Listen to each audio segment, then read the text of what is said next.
Hi, I'm Miss Fung. Today we're going to look at stationary points.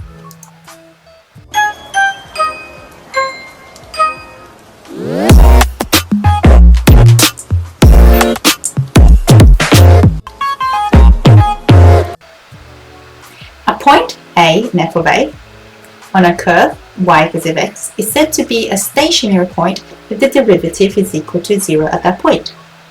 Stationary points are also known as critical points. Equivalently, y equals f of x, if dy dx equals 0 when x equals a, then that point is a stationary point. So we have our average rate of change, but also we have the instantaneous rate of change. So when we talk about the gradient, we're talking about the instantaneous rate of change. So here we have the stationary point. Here we have to find a stationary point for this equation. So first, we have to find a gradient. So 3 times 3 is 9, x cubed becomes x squared, minus 4x becomes minus 4, and the 1 disappears. So this is the derivative. To find the stationary point, we have to let it equal to 0. And doing so, we can solve for x, bring the 4 to the other side. So that becomes, bring the 9 to the other side, we have 4 over 9, so x is plus or minus square root of that, which is 2/3. So we have two x values. How do we find the y value? To find the y value, we substitute it back into the original equation. So this is where the CAS will come in handy. You can do all of this into the CAS. But let's do it by hand first. So the working out should be f of the negative value and f of the positive value. Now, let's go to CAS. So once we write down what we need, we can use our CAS to solve for it. So we'll go to main. Now our equation was 3x cubed, let's just check what it was, minus 4x plus 1 minus 4x plus 1. So that's the equation we're working with.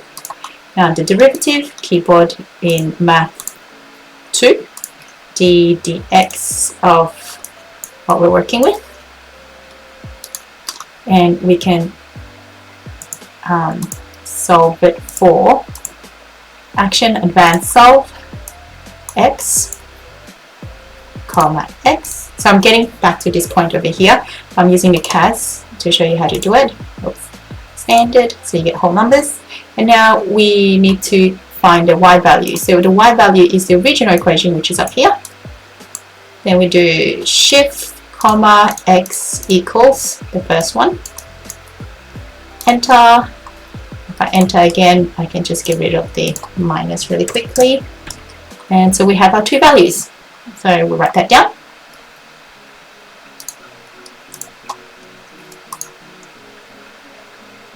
So you can see that with the CAS, it's pretty fast. Now let's recap the steps. To find stationary points, we find the derivative. Let the derivative equal to 0. Now we know where the x values of the stationary points are. Now a point is a coordinate, so we need to find the y values. To find the y values, now we substitute the x value back into the original equation. One more time, to find stationary points, we derive it, let it equal to 0, it gives us x values of those points, and to find the y values of those points, put it back into the original equation. Now after writing the y value from your CAS calculator, make sure you write your answers in coordinate form because a stationary point has an x and a y value. Next bit, x log e x. To find a stationary point of such an equation, we have to use the product rule. So to derive using the product rule, we know that we leave 1, so x times, derive the second part. Log e x, derivative of that is 1 over x. So x times 1 over x, we get that part. Then we derive the first part, x becomes 1 times the second part, log e x. Now that becomes 1 plus log e x equals 0. Bring the 1 to the other side, we have negative 1. Rearrange that, e to the negative 1 equals x. E to the negative 1 is equal to 1 over e.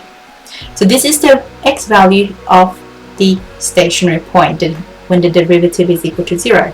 Now we have to plug that into there. So 1 over e is whenever we see x, log e 1 over e. Now we know log e 1 over e is the same as log e to the negative 1. Log e to the negative 1, log e is just 1.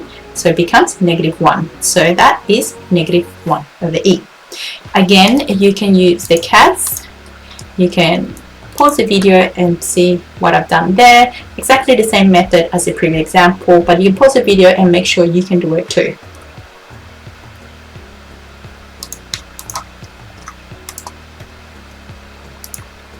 And don't forget to write it in coordinate form. Example 3, find the stationary point for the function cos 2x between 0 and 2 pi.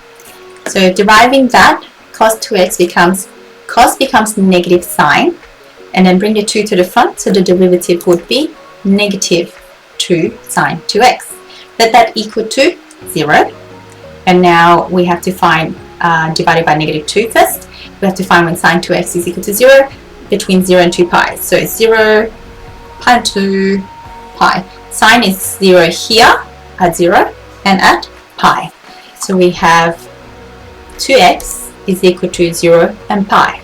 So we have to find f of 0 and f of, bring the 2 over the other side, pi on 2. Now you can use a calculator or you can solve for it. So cos of 0 is 1 and cos of 2 pi on 2, so pi, cos of pi is negative 1. So sometimes it's easier to work it out using just by hand rather than typing all of that on the CAS. Example 4, find the stationary points for 2 sine x plus 1 minus 2 sine squared x. For this part, the derivative is pretty easy. 2 sine x becomes 2 cos x. Then the 1 disappears and minus 2 sine x all squared. If you've forgotten how to do that, look at the chain rule. So the derivative for that becomes 2 times 2 sine x cos x. So now we have 2 cos x is our common factor here and here. So take that out. So now 2 cos x times 1 is that.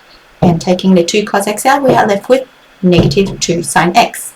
So now we let these two brackets equal to 0 and we solve for cos x. So we now have x is, well, cos x is 0 at pi and 2 and 3 pi on 2 between 0 and 2 pi. For the other bracket, 1 minus 2 sine x, we can take the 1 to the other side, negative 1, divided by negative 2, we'd have a half. Sine x is equal to a half at pi and 6, and it's positive in the second quadrant at 5 pi and 6. What do you do when you get the x value? You put it back into the original equation to find the y value. So you're working out, you just write f of pi on 2, f of 3 pi on 2, and f of pi on 6, and f of 5 pi on 6. Oh, there's a typo there, ignore that. And your 4 coordinates should look like that. Oh no, that's correct, that's over there. You can use a CAS as well.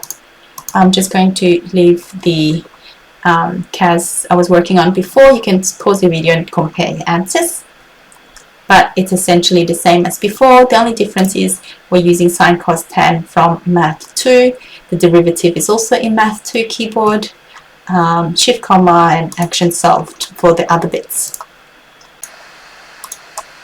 Last example, example 5. The tangent to the curve with rule f of x equals ax squared plus bx plus c, where x equals 1, is parallel to this line. There's a stationary point there. Find the values of a, b, and c. Now, parallel to the line means rearrange this line, y equals minus 4x. Then at x equals 1, the gradient is minus 4. The other information we have here, stationary point at 2, means when the derivative is 0, then the x value is 2. So let's write those down.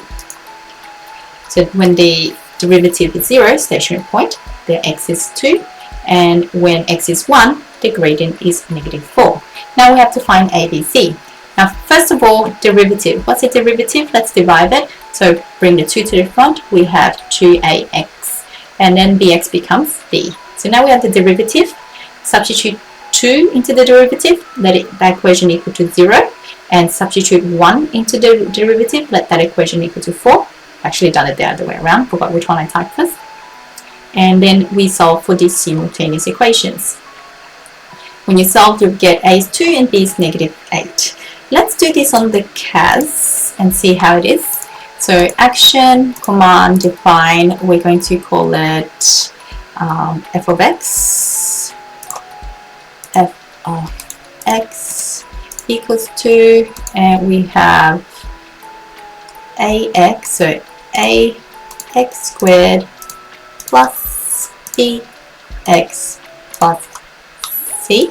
That's going to be our equation. To derive it, we go to math 2, that symbol over there, d dx, drop our f of x in there, and it gives us the derivative, 2ax plus b. And now to solve this simultaneous equation, we go to math 1, that box over there, and we type in our equation. So 2, I'm just going to copy paste it to make it faster, 2a plus b equals -4, and the other equation is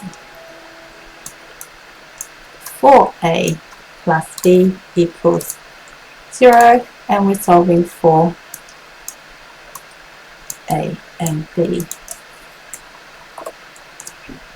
So a is 2 and b is -8.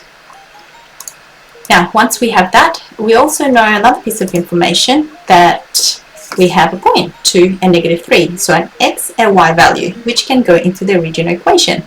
So the original equation at x equals 2, well, we know what a and b's are, so we can put that in as well. So a is 2, b is -8, x is 2, and all of that is equal to -3. We can solve for that, and c is 11. So a is 2, b is -8, and c 11. I highly recommend trying this question again.